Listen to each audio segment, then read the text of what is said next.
Hi, it's Jenny and you're watching Food Breakup TV.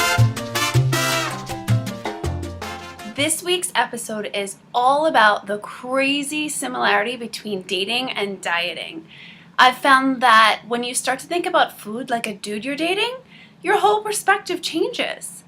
Is he spoiling you rotten, or is he leaving you in the dust? Is he smothering you, or is he completely MIA?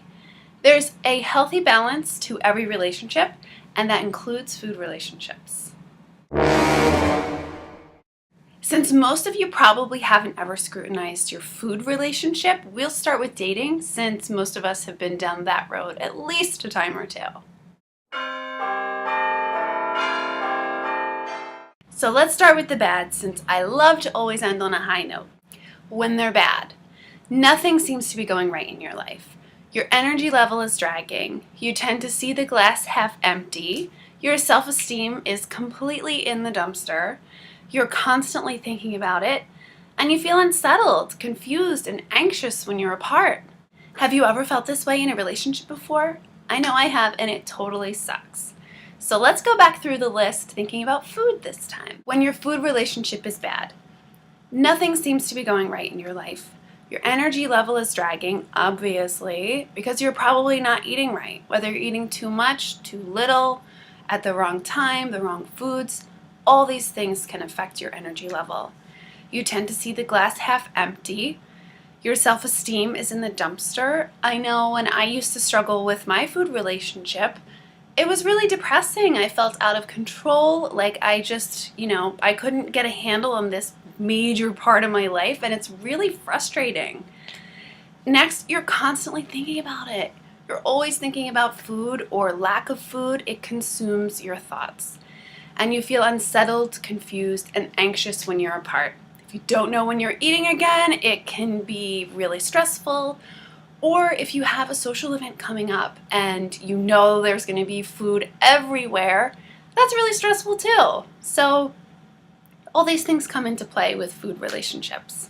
Now let's take a gander at how healthy relationships look. And then this time again, we'll start with dating. When they're good, all seems well in the world, you have a pep in your step, you tend to see the glass half full, your self-esteem is soaring, you're not dwelling on it, and you feel uplifted after spending time with them. Now let's circle back and go through the list again thinking about food.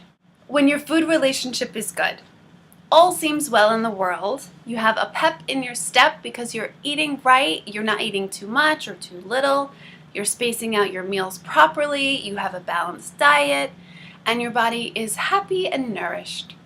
You tend to see the glass half full. Your self-esteem is soaring because you're feeding your body what it needs. You have energy, you're healthy, and you're in control. Food is not controlling you. You're not dwelling on it. You're not constantly thinking about food or lack of food or where there will be too much food or not enough and all that crazy stuff we talked about earlier. And you feel uplifted after spending time with food. You have a meal and you're satisfied. You're not stuffed and feeling guilty and regretting it. You actually feel healthy and happy and energized. So when we go back through both lists, the good and the bad, you notice there's a big difference, right? When things are going well with your new guy, or you can walk away from that peanut butter jar with ease, you just feel on top of the world. So which list is your food relationship in? Is it time to do some housekeeping? This week's challenge is for you to write which list your food relationship is in, and then 3 ways that this is or is not working for you. Share it in the comments below, or just keep a personal reminder of where you're at and where you want to go. And of course, if you're living happily ever after with your food lover, I'd love to hear that too. If you liked this video, subscribe to the channel and tell all your friends, because we love to share with our friends, right? And if you're not getting email updates yet, get your butt over to foodbreakup.com and sign up for the list. And thank you so much for watching. I'll see you next week.